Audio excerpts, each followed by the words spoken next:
alaikum wa rahmatullahi wa barakatuh. It is such a pleasure to be here alongside so many friends and so many for whom today is the first time I'm having the opportunity to meet you. And this is the first Jama'ah that I have been to since we won our election on Tuesday. Allaho Akbar. And it was an election where we made history.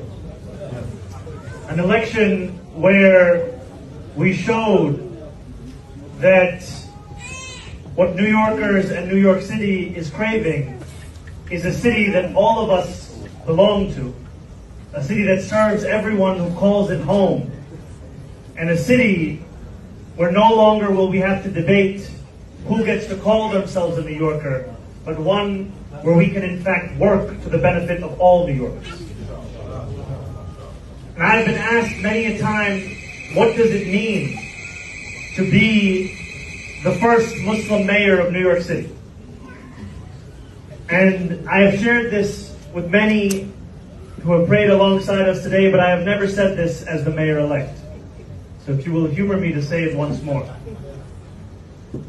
As a young child learning about Islam, my dada, my grandfather Yusuf, my dadi, my grandmother Kulsum would teach me of what it meant to be a good Muslim. And they would tell me it meant to be a good person, to help those in need and to harm no one.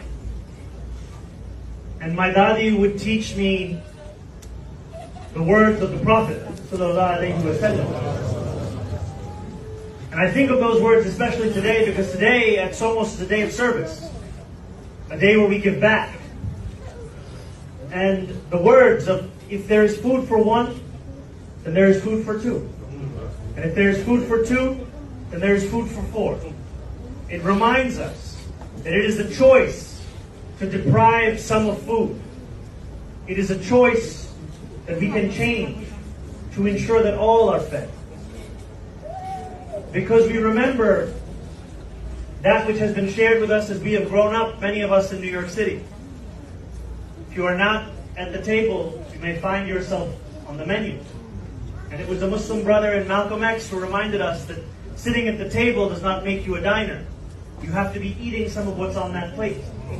And the time is now for every New Yorker in the wealthiest city, in the wealthiest country in the history of the world, to be able to eat, to be able to feed their families, to be able to both be free